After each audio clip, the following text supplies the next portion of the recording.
पहले हम लोग रेशनल फंक्शन देखते हैं क्या होता है। रेशनल फंक्शन तो देखो ध्यान से, एक फंक्शन है आर एक्स जो कि दो पोलिनोमियल का बेसिकली क्या है, डिवीजन। एफ एक्स भी है पोलिनोमियल, जी एक्स भी है पोलिनोमियल, ठीक है। पोलिनोमियल मतलब क्या होता है, एक्स का पावर क्या होगा, पॉजिटिव इंटीजर, उसी को बोलते हैं non negative integer. Zero power भी होता है किसमें, कांस्टेंट वाले टर्म में, ठीक है ना। तो मान लीजिए कोई पोलिनोमियल है, अच्छा एक्स का पावर फ्रैक्शनल नहीं होगा, नेगेटिव पावर मतलब एक्स डिनोमिनेटर में नहीं होगा, 1/x का टर्म आ गया वहां तो एक्स का पावर -1 हो गया, पोलिनोमियल नहीं। फिर रूट एक्स आ गया पोलिनोमियल, एक्स का पावर 3/2 आ गया पोलिनोमियल। तो कोई पोलिनोमियल है, मान लो 7x का power 6 minus 4x cube plus 3x minus 11। देखो इसमें x का पावर अगर देखा जाए तो 0 पावर, यहाँ x का पावर 1 है, यहाँ x का पावर 3 है, यहाँ x का पावर 6 है। हर जगह x का पावर क्या है, नॉन नेगेटिव इंटीजर, मतलब उसको ऐसा भी बोल सकते हो कि नेचुरल नंबर है पावर में, और यहाँ पावर में 0 है। 0 और पॉजिटिव इंटीजर चलेगा, कोई दिक्कत नहीं है। यहाँ मान लो 11 के साथ रूट एक्स लगा दो, अब ये पोलिनोमियल नहीं रहेगा। 11 के नीचे x लगा दो, ये फिर से पोलिनोमियल नहीं रहेगा, कोई दिक्कत। तो पोलिनोमियल है दो, एगो एफ एक्स एगो जी एक्स, दोनों को कर दिए डिवाइड, तो वही बन गया रेशनल फंक्शन, ठीक है। तो रेशनल फंक्शन में दो गो पोलिनोमियल, एगो ऊपर एगो नीचे। एगो टर्म होता है डिग्री ऑफ पोलिनोमियल, वो क्या होता है, डिग्री मतलब एक्स का जो हाईएस्ट पावर है, पोलिनोमियल में एक्स का जो हाईएस्ट पावर है वही क्या होता है, डिग्री। इसको स्मॉल एन से रिप्रेजेंट, तो डिग्री बराबर हाईएस्ट पावर ऑफ तो यहाँ हाईएस्ट पावर एक्स का क्या दिख रहा है, 6। डिग्री क्या हो जाएगा, 6, कोई दिक्कत। तो रेशनल फंक्शन में दो गो पोलिनोमियल, दोनों पोलिनोमियल का अपना कुछ डिग्री होगा, कोई दिक्कत। अब ध्यान से देखिए, अगर केस 1 बनाते हैं, फर्स्ट केस, अगर degree of f x is less than the degree of g x, मतलब ऊपर वाला का डिग्री कम है किससे, नीचे वाला के डिग्री से। मतलब ऊपर वाला का जो हाईएस्ट पावर, मतलब इसका हाईएस्ट पावर अगर 3 है तो नीचे वाला का हाईएस्ट पावर 3 से ज्यादा, 4, 5, 6, 7 ऐसा कुछ होना चाहिए, ठीक है। ऊपर वाला का डिग्री क्या है, कम है, बराबर भी नहीं होना चाहिए, क्या होना चाहिए, कम होना चाहिए। मतलब डिग्री एफ एक्स, डिग्री को स्मॉल एन से रिप्रेजेंट करते हैं ना, तो एन एफ एक्स का क्या है, लेस देन है एन जी एक्स से, then r x is called proper rational function. क्या कहते हैं इसको, proper rational function. A method of partial fraction, रे बाबू प्रॉपर रेशनल फंक्शन नहीं लगता है, इसमें लगता है प्रॉपर रेशनल फंक्शन। मतलब ऊपर का डिग्री जब कम होगा तभी आपका मेथड ऑफ पार्शियल फ्रैक्शन लगेगा, अदरवाइज लगेगा लेकिन उसमें कुछ एक्स्ट्रा काम करेंगे। क्या काम, डिवीजन। पहले भी बार बार बोलते थे कि ऊपर का पावर ज्यादा हो गया या ऊपर का पावर नीचे से बराबर हो गया तो डिवाइड करना पड़ेगा। क्या करना पड़ेगा, तो उसी का बेसिक बात यही है कि प्रॉपर रेशनल फंक्शन होगा तो मेथड ऑफ पार्शियल फ्रैक्शन लगाओगे, या नीचे क्वाड्रेटिक है तो क्वाड्रेटिक वाला फॉर्मूला भी चलेगा। लेकिन ऊपर का पावर नीचे के बराबर हो जाए या ऊपर का पावर नीचे से ज्यादा हो जाए, उस तरह के फंक्शन को इम्प्रॉपर रेशनल फंक्शन बोलते हैं। उसमें डायरेक्ट पार्शियल फ्रैक्शन नहीं लग पाएगा, पहले डिवीजन करना होगा। पहले क्या करना पड़ेगा, डिवीजन। डिवीजन करके इम्प्रॉपर को प्रॉपर बनाएंगे। क्या बनाएंगे, इम्प्रॉपर को प्रॉपर। और तब जाके प्रॉपर में लगाएंगे क्या, मेथड ऑफ पार्शियल फ्रैक्शन। तो केस 2 में कुछ ऐसा हो जाएगा,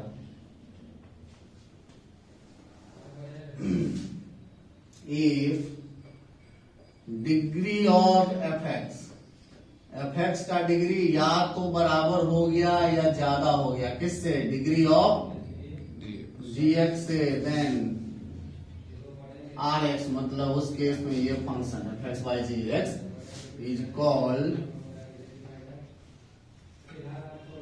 इम्प्रॉपर रेशनल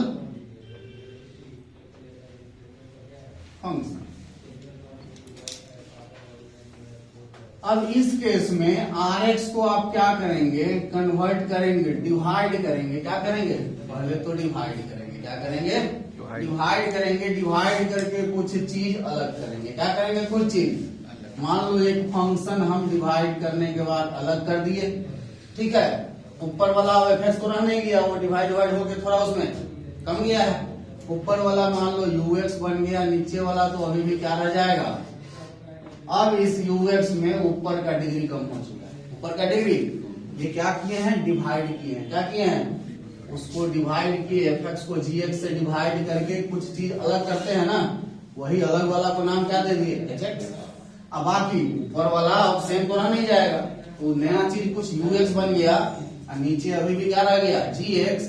यहाँ पे डिग्री ऑफ ux अब कम हो चुका है। क्या हो चुका है, कम हो चुका है, किससे, डिग्री ऑफ gx, ठीक है। मतलब ux बाई gx अब प्रॉपर रेशनल फंक्शन बन चुका है। अब ये क्या बन चुका है, proper rational function.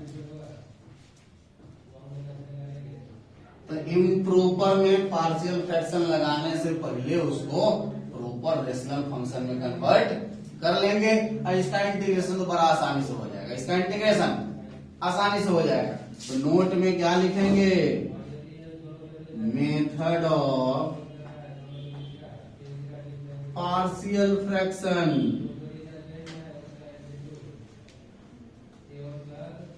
Is used for what, proper rational function. किसके लिए लगता है, प्रॉपर रेशनल फंक्शन के लिए। तो इसका मतलब क्या समझे, एक एग्जाम्पल देख लेते हैं। सीधा सीधा आम बोलचाल की भाषा में ऊपर का पावर क्या होना चाहिए, नीचे वाला से कम होना चाहिए, ठीक है। मतलब नीचे क्वाड्रेटिक है तो ऊपर क्या क्या हो सकता है, लीनियर या कांस्टेंट। नीचे क्यूबिक है तो ऊपर क्या क्या हो सकता है, क्वाड्रेटिक, लीनियर या कांस्टेंट। नीचे पावर 4 है तो ऊपर क्यूबिक या क्वाड्रेटिक रख सकते हैं, या लीनियर या सिर्फ कांस्टेंट रख सकते हैं, ठीक है ना, कोई दिक्कत। तो मान लीजिए नीचे में आपको कुछ ऐसा है, मेथड ऑफ पार्शियल फ्रैक्शन पहले समझेंगे होता क्या है। तो देखो यहाँ पे मान लो ऐसा है, x प्लस 1 है गुने x माइनस 2 है और गुने मान लो 3x प्लस 4। देखो हर्षिता, यहाँ 1 के नीचे में 3 फैक्टर है, तीनों जब गुना करेंगे तो x का हाईएस्ट पावर 3 तक जाएगा। जाएगा कि नहीं जाएगा, तो नीचे का डिग्री 3 हो गया, मतलब ऊपर में क्वाड्रेटिक जा सकता है, लीनियर जा सकता है या कांस्टेंट जा सकता है। मान लो ऊपर में हमने एक लीनियर ले लिया, कितना लीनियर ले ले, 5x प्लस 6 ले ले, ठीक है। इसको इंटीग्रेट करना है। क्या करना है, नीचे क्यूबिक है, ऊपर लीनियर है, ऊपर का डिग्री कम है कि नहीं है, मतलब ये प्रॉपर रेशनल फंक्शन है। अब हमेशा नीचे में 3 फैक्टर 4 फैक्टर अगर रहता है, डिफरेंशिएशन मुश्किल होता है, डिफरेंशिएशन। लेकिन कुछ ऐसा जुगाड़ लगाया जाए कि ये तीनों फैक्टर अलग अलग हो जाए। क्या हो जाए, अलग अलग छिटका दिया जाए उसको। क्या कर दिया जाए, अलग अलग छिटका दिया जाए। मतलब इतना बराबर अगर ऐसा आ जाए, मान लो some constant a divided by x plus 1 अलग हो जाए, some constant b divided by x minus 2 अलग हो जाए, और some constant c divided by 3x plus 4 अगर अलग हो जाए, तो इसका इंटीग्रेशन मतलब इसका प्लस इसका। अब 1 के नीचे लीनियर, मान लो यहाँ ऊपर में 1 आ गया, नीचे x+1 है, x+1 का डिफरेंशिएशन क्या होता है 1, नीचे का डिफरेंशिएशन ऊपर नीचे में लगेगा, यहाँ भी नीचे का डिफरेंशिएशन ऊपर नीचे में लग जाएगा, यहाँ भी नीचे का डिफरेंशिएशन ऊपर नीचे में लग जाएगा। ठीक है, तो अगर आप अलग अलग छिटका देते हैं इस तीनों को तो आपका इंटीग्रेशन बड़ा आसान हो जाता है। तो छिटकाना है तो मान लेते हैं कि लेट इतना बराबर इतना, कोई दिक्कत। राइट साइड में एलसीएम लो, लेफ्ट में तो इतना का इतना है ही, राइट साइड में ये आया है, इसमें अब एलसीएम ले लीजिए, मतलब फिर से वही काम करेंगे, इतना गुने तो कर दो x+1 गुने x-2 गुने 3x प्लस। अब ध्यान से देखेंगे हर्षिता, इससे क्या करेंगे, इस पूरे को डिवाइड, तो ये खत्म, ये और ये जाके ए में गुना हो जाएगा क्या, तो ए गुने कुछ ऐसा आ जाएगा x-2 into 3x plus 4, b गुने इतना और इतना आ जाएगा, तो b गुने कितना आ जाएगा, हाँ x+1 into into 3x plus 4, 3x plus 4, अब प्लस सी गुने कितना आ जाएगा, x+1 x-2 आ जाएगा क्या। लेफ्ट और राइट में डिनोमिनेटर नीचे वाला सेम हो चुका है क्या, तो न्यूमरेटर भी सेम होगा कि नहीं होगा। तो देयरफॉर 5x प्लस 6 बराबर क्या हो जाएगा, a गुने x-2 3x plus 4 plus b गुने x+1 इंटू 3x प्लस 4 अब प्लस सी गुने x+1 गुने x माइनस, ये आपको एक इक्वेशन मिल गया, क्या मिल गया। This particular equation is true for all values of x, this equation is true for, आपको अल्टीमेटली निकालना क्या है, capital A capital B capital C का वैल्यू। ठीक है, नीचे तो ये तीनों हैं, ये तीनों कांस्टेंट एबीसी अगर पता चल जाए तो काम बन जाएगा। तो this particular equation is true for all values of x, all values of what, तो इस इक्वेशन में एक्स का कोई भी 3 वैल्यू डालेंगे आप, एबीसी में 3 इक्वेशन मिलेगा, एबीसी में 3 इक्वेशन 3 वेरिएबल सॉल्व हो जाएगा। तो इसमें एक्स का वैल्यू हम अपना मर्जी से डालेंगे, इससे अच्छा तो कुछ हो ही नहीं सकता है। तो देखो ध्यान से, x का कोनो वैल्यू ले सकते हैं, तो हम ऐसा वैल्यू लेंगे ताकि इक्वेशन छोटा छोटा है, कैसा है, तो हम सोचेंगे कि फैक्टर को 0 कर दें, जितना 0 होता है सॉल्व करना उतना आसान होता है। तो देखो x-2 यहाँ है, x का वैल्यू 2 लोगे, ये पूरा 0, ये पूरा भी 0, x+1 यहाँ है, x अगर -1 कर दो, ये पूरा 0, ये पूरा, इसको 0 करने के लिए x का वैल्यू कितना लेना पड़ेगा, -4/3, 3 से 3 कटेगा, ये -4 बन जाएगा। तो x का 3 वैल्यू डालिए, फटाक से capital A capital B capital C आपको निकल के, वैसे डालने के लिए तो कुछ डाल सकते हैं, x का वैल्यू 10,000, एक बार x का वैल्यू 10,005 है, एक बार x का वैल्यू 10,020 भी डाल सकते हैं, उससे भी एबीसी में 3 इक्वेशन सॉल्व किया।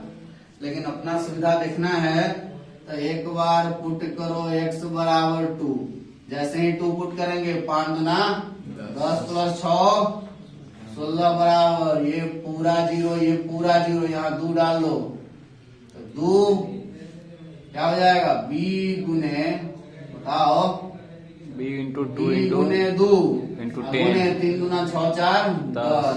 देखो फटाक से b का वैल्यू आ गया 16/20, 16/20 को काट के क्या लिखेंगे, 4 चौका 16, 4 पंचे b का वैल्यू आ गया।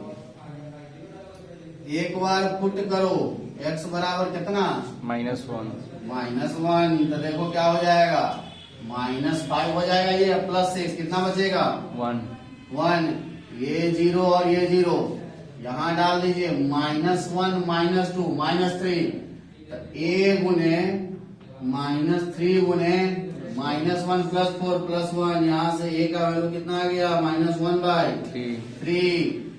एक बार x का वैल्यू कितना पुट कर देंगे, इसको 0 करने के लिए सीधा इसको इक्वल टू 0 कराना, x बराबर -4/3 आएगा, x का वैल्यू -4/3 डाल दीजिए। x बराबर -4/3, इसी को इक्वल टू 0 करके सॉल्व कर लो। x क्या डालना है पता चल जाएगा।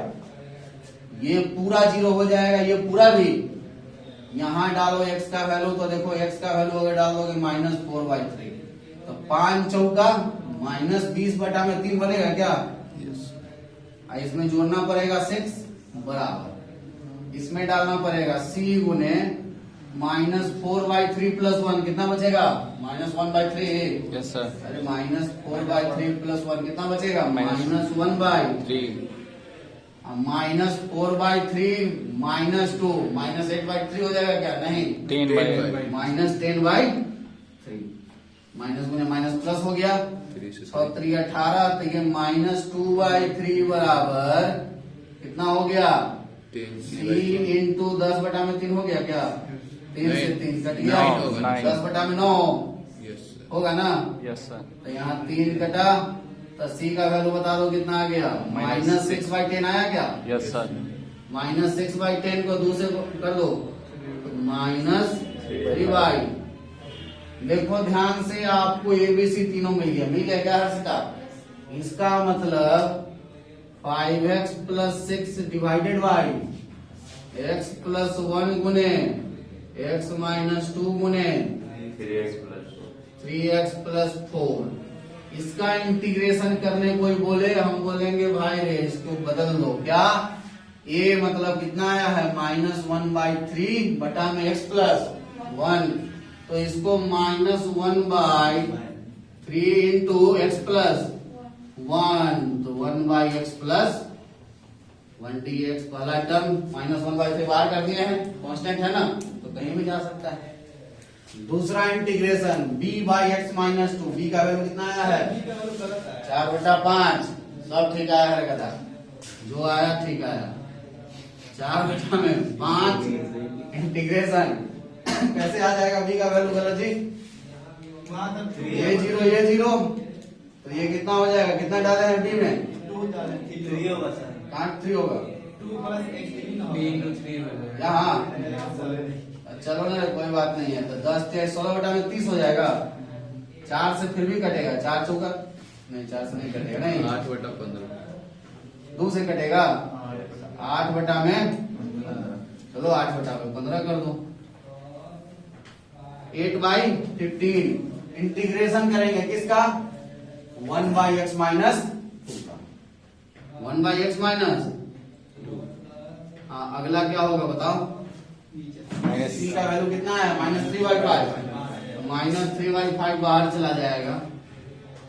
इंटीग्रेशन 1 बटा में किसका इंटीग्रेशन? 3x + यहाँ ध्यान से देखो, x + 1 का डिफरेंशिएशन 1 होता है, मतलब इसका इंटीग्रेशन सीधा x + 1 में लॉक लगा दो, ताकि ये अपना प्रोडक्ट में रहेगा। x - 2 का भी 1 होता है डिफरेंशिएशन, लॉक लगा दो। यहाँ इसका डिफरेंशिएशन 3 होगा, तो ऊपर 3 चाहिए, तो 3 से गुना और 3 से, नहीं तो ये वाला 3 अंदर ले सकते हैं आप, ठीक है। अब आ गया ना नीचे का डिफरेंशिएशन ऊपर, इसमें भी नीचे में क्या लगा दो? लॉग लगा दो, तो इसका इंटीग्रेशन आपका ठीक है। यही है मेथड ऑफ पार्शियल फ्रैक्शन। बाकी इसमें थोड़ा क्वेश्चन